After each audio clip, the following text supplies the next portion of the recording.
이 그림은 뭔가 예쁜 집을 그려보면 어떻게 그릴 수 있을까 생각을 해보면서 집 구석에 돌아다니는 색연필들로 그려봤어요.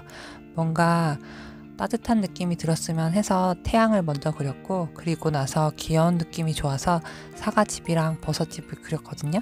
그리고 비현실적인 게 좋아서 사람들이 지붕 위에 앉아있고 알록달록하게 색깔을 칠했어요. 끝나고 났더니 진짜 유치원생이 그린 것처럼 돼서 다음에는 이렇게 하지 말아야겠다 생각을 했죠. 요즘 취미생활을 위한 미술학원이 늘어난다고 하더라고요. 사람들은 미술을 시작할 때 여러 가지 이유로 시작을 하는데, 바쁘고 무미건조한 일상에서 숨통을 트기 위해서 힐링을 하려고 다시 미술을 시작하기도 하고, 혹은 어렸을 때 꿈을 다시 이루고자, 혹은 자신이 좋아하는 스타나 자신의 친구가 활발히 미술 활동을 해서 그게 부러워서 다시 시작할 수도 있고, 아니면 팬아트에 관심이 생겨서, 혹은 명상처럼 마음을 진정시키고 미래의 불안감을 떨치고자 미술을 시작하기도 한대요. 미술을 전공하고 미술을 직업적으로 하고자 하지 않더라도 많은 사람들이 이렇게 취미로 미술에 관심을 가진다고 하더라고요. 그렇지만 이제 단기적인 취미든 단기적인 관심이든 뭐든 그거를 계속 지속을 하는 건 대단한 것 같아요. 보통 남들의 그림을 흉내내는 것과 그리고 순간순간 자기 느낌대로 그리는 그림이 있잖아요. 잘 모르지만 내 생각에는 순수 아트 같은 경우에는 뭐랄까 풍경화, 추상화 같은 그런 분야는 느낌대로 그리는 게 좋을 것 같고, 그래픽 아트나 컴퓨터 아트, 일러스트, 만화, 애니메이션 뭐 이런 것들은 기술적인 그림이 중요시 되지 않을까 하는 생각이 들어요. 그냥 내 생각이에요. 확실한 건 모르겠고. 그리고 내 경우에는 만화를 잘 그리고 싶어요. 손으로도 그리고 또 컴퓨터로도. 뭔가 사람을 잘 그리고 싶어요. 실제 모습같이. 사실 만화를 되게 좋아했거든요. 그래서 만화 때문에 미술에 관심을 가지게 되었는데, 미술을 시작한 사람들한테 추천하는 글을 읽어보면 거기에서 하는 말이 잘 그리려고 하는 강박에서 벗어나라. 자유롭게 그림을 그리면서 위안을 받고자 하는 건데 강박을 느끼면 자기 손해일 뿐이라고 했고, 그리고 모방은 창조의 어머니다. 선을 연습하면서 색을 연습하면서 차차 감이 잡히고 조금씩 모양이 갖춰지면서 뭔가 새로운 걸 도전하고 싶어진다. 바로 나만의 스타일, 나만의 그림을 그리려면 막막해서 시작조차 하기 쉽지 않고 완전 포기해버릴 위험이 있다.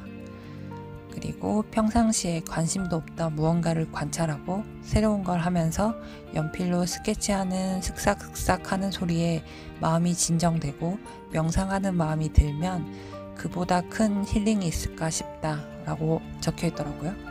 그리고 사실적인 묘사와 새로운 디자인, 아이디어가 필요한 일러스트, 디자인, 그림에 관심이 있다면 나와 맞는 수준의 참고 작품을 정해야 한다.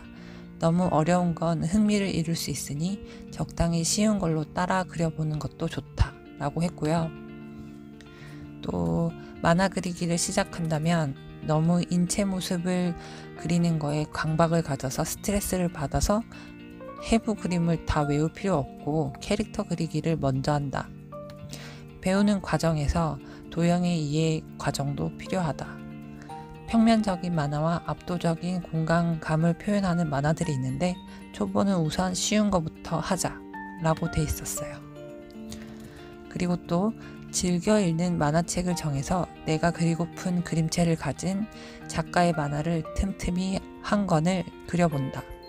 그리다 보면 배경과 디테일, 구도, 사람들의 각도를 어떻게 묘사했는지를 배우게 된다. 그리고 실력이 느는 게 얼마나 힘들겠나. 그러나 실력이 느는 걸 알 수 있는 건 주로 주변 사람들을 통해서 알게 된다. 또한 보통 자신이 그린 거에 대한 자기만족이 힘들지만 그래도 프로들도 안 그려져서 볼펜을 집어 던지기도 하니까 초보 주제에 너무 많은 걱정은 안 하는 게 좋겠다. 그러다가 바로 접는 수가 있으니, 그리고 생각했던 이미지가 나왔을 때 성취감이 크다고 하니까 그 성취감을 느낄 때를 기원하며 열심히 해보라 라고 하더라고요. 그리고 또 대고 그리는 건 추천하지 않는데요. 또 관찰을 잘하고 안 보고도 그릴 수 있는 기억력이 필요한데 머리가 나쁘다고 그러지 말고 기억력도 훈련이다. 또한 조금씩이라도 좋으니 그림 그리기를 매일 멈추지 말자. 혼자서도 그려보고 다른 사람들과 함께도 그려보고 집에서도 그려보고 나가서도 그려보고 그러다 보면 늘 것이다. 그리고 또 이런 글도 있었어요.